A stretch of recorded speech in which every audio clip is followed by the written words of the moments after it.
Hello everyone, welcome to Onnekhon classes. আজিৰ পৰা আমি এটা নতুন প্লেলিষ্ট আৰম্ভ কৰিম। এই প্লেলিষ্টটো হ'ব অসমীয়া আৰু ইংলিছৰ ৰাইটিং সেকশন। অসমীয়া আৰু ইংৰাজীৰ এই ৰাইটিং সেকশনটো এক্সামিনেশন পইণ্ট অফ ভিউ পৰা খুবেই জৰুৰী, কিয়নো এই পোৰ্শনটোৰ প্ৰায় পৰীক্ষাত প্ৰায় 20 পৰা 25% নম্বৰ প্ৰশ্ন কাকতত দেখা যায়। গতিকে তেনে ধৰণৰ কথা ভাবি আমি এটা নতুন প্লেলিষ্ট আপোনালোকলৈ লৈ আহিছো, ইংলিছ আৰু অসমীয়া ৰাইটিং সেকশন।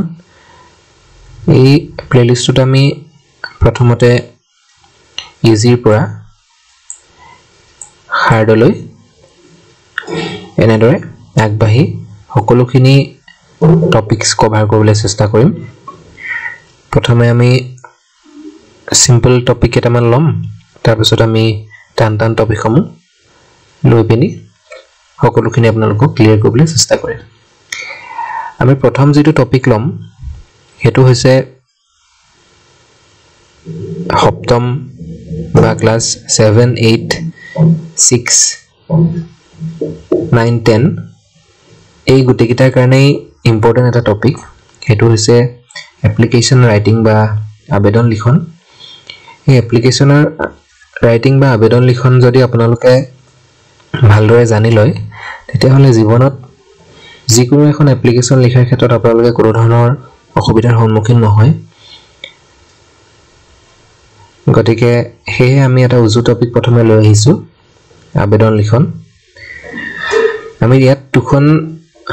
আবেদন লৈ আহিছো। প্ৰথমখন আবেদন হৈছে জ্বৰ হোৱাৰ বাবে দুদিনৰ ছুটি বিচাৰি, দ্বিতীয়খন হৈছে চতুৰ্থ পিৰিয়ডৰ পাছত ছুটি বিচাৰি আবেদন। গতিকে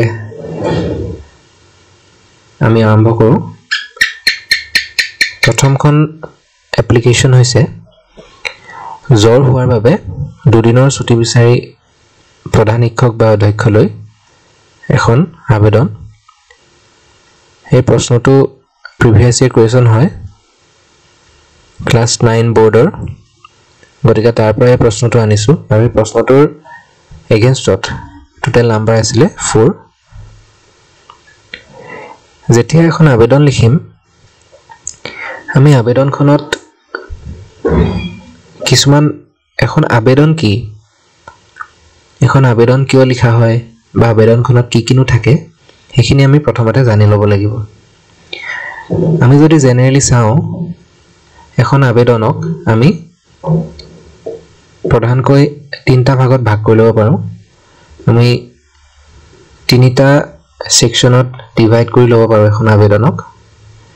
প্ৰথমটো হৈছে আৰম্ভণি বা ইন্ট্ৰোডাকশন।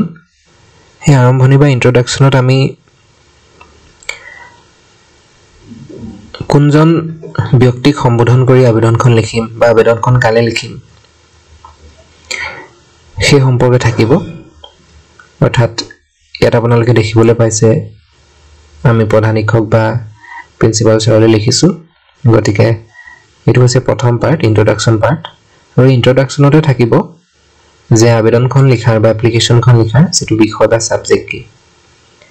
এইখিনি হৈছে আবেদন এখনৰ ইন্ট্ৰোডাকশন পাৰ্ট। দ্বিতীয়তে আহিব যেটো পাৰ্ট, হেতু হৈছে আবেদন এখনৰ বডি। এই বডিত আবেদনখনত যেটো সাবজেক্ট লিখা আছে, এই সাবজেক্টখনৰ এটা বৰ্ণনা দিয়া হয়। আমি ইলাবৰেটলি লিখো সাবজেক্টৰ ওপৰত। আৰু একেবাৰে শেষত নিজৰ নাম,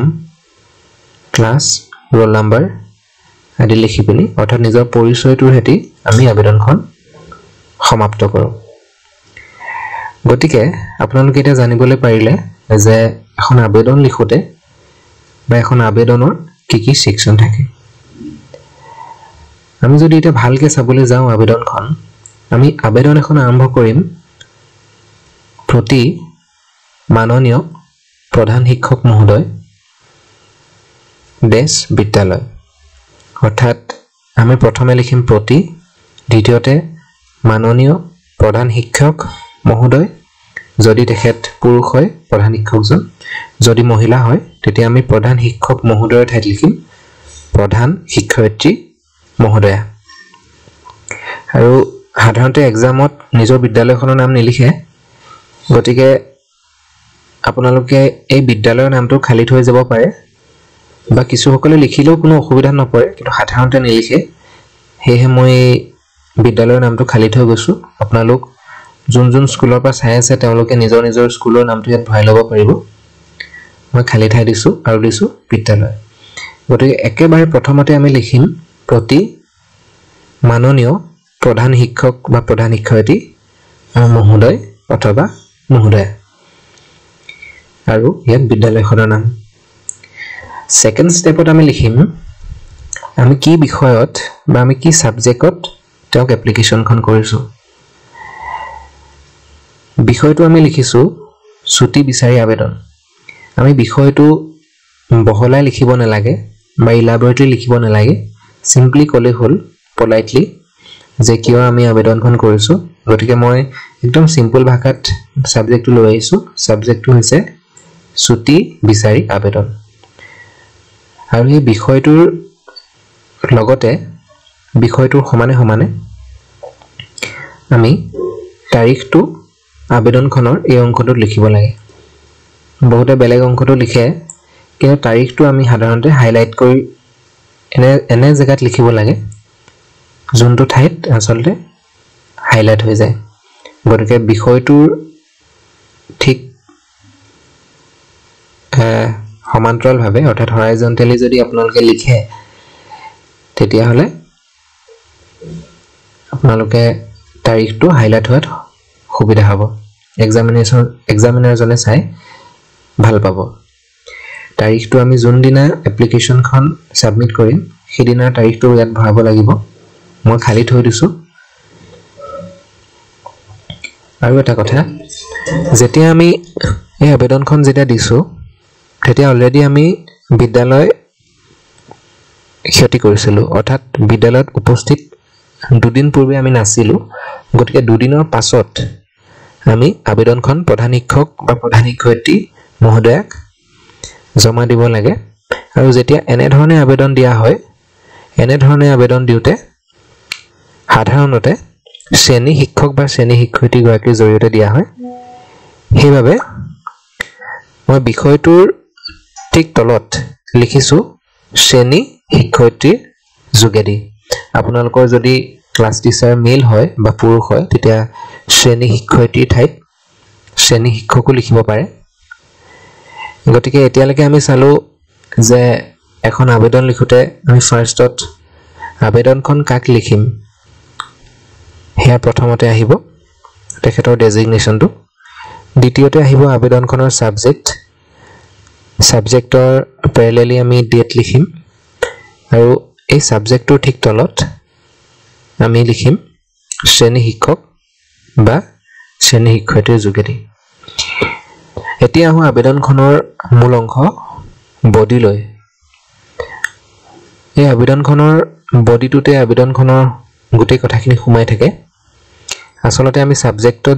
যি বুলি লিখো বিষয়টো যি বুলি লিখো এই বিষয়টো এই অংশটোত আমি বহলাই বিস্তৃত এটা বৰ্ণনা কৰো গতিকে বডিৰ আৰম্ভণি এনেকৈ হয়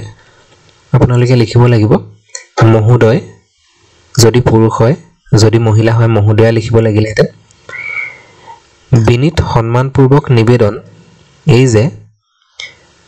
শাৰীৰিক অসুস্থতাৰ বাবে এই দেখিবলৈ পাইছে নহয় এই যেটো লাইন আছে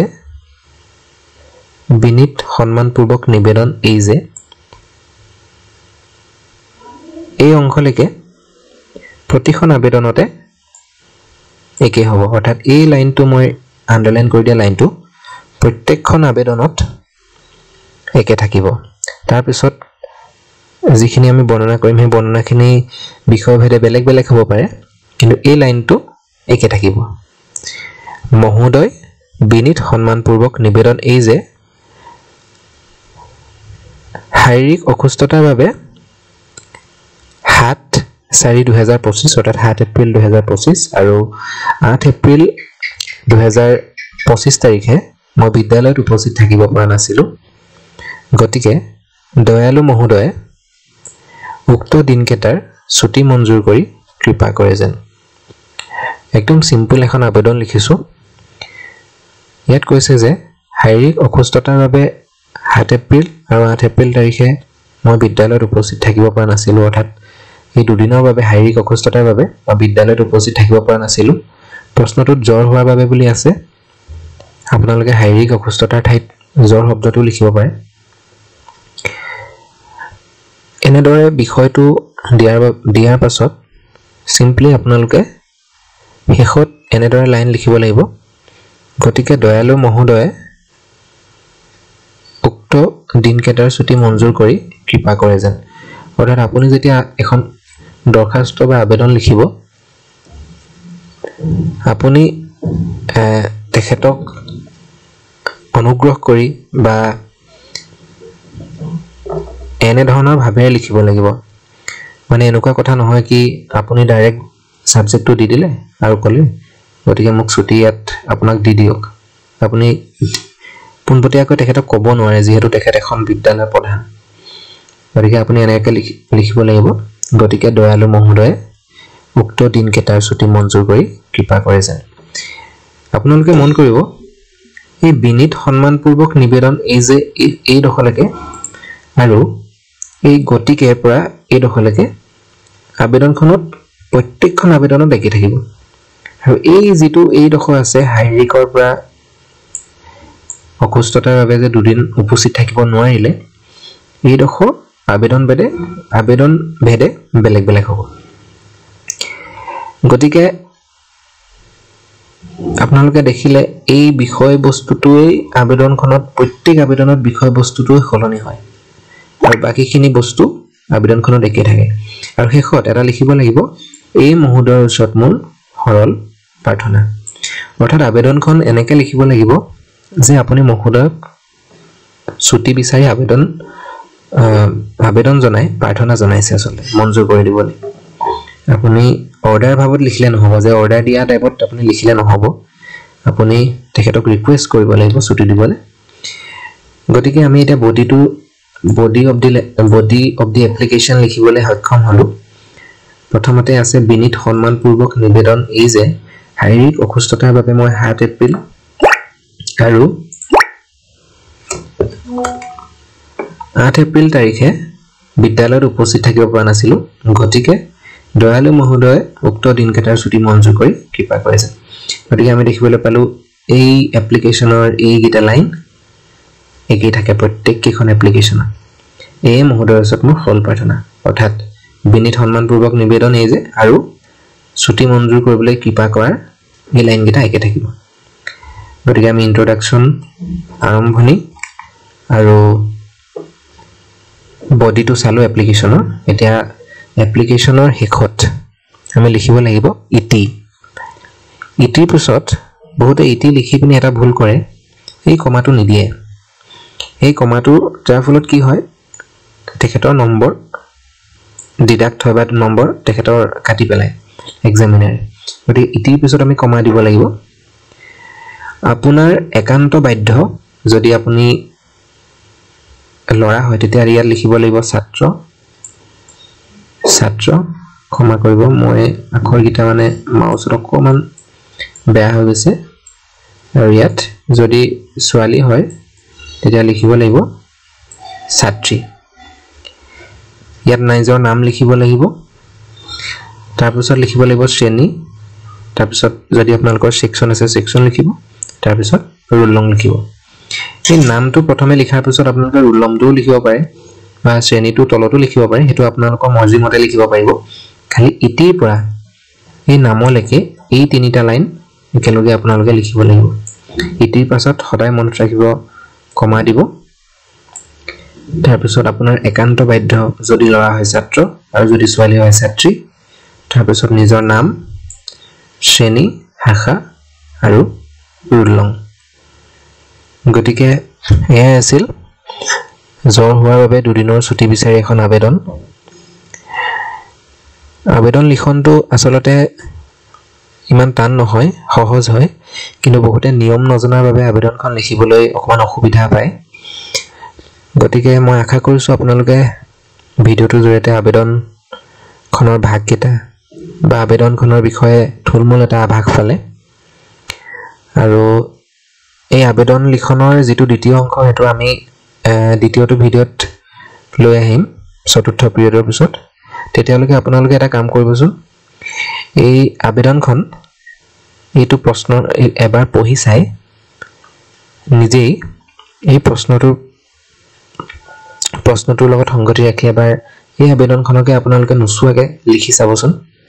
এবাৰ লিখি পিনি আপোনালোকে মোক হোৱাটছএপো কৰিব পাৰে। মই হোৱাটছএপ নাম্বাৰ তলত দি দিম চেকিঙৰ কাৰণে। এখন এবাৰ পঢ়ি পিনি এবাৰ লিখি চাই মোকো দেখাব পাৰে, বা আপোনালোকৰ ঘৰত যদি মা দেউতা বা অগ্ৰজসকল আছে, ডাঙৰসকল আছে, তেওঁলোককো দেখুৱাব পাৰে। গতিকে আজিলৈ ইমানেই আছিল আবেদন লিখনৰ প্ৰথমটো অংশ। দ্বিতীয়টো অংশৰ লগত আমি অতি সোনকালেই আপোনালোকৰ মাজত উপস্থিত হ'মহি।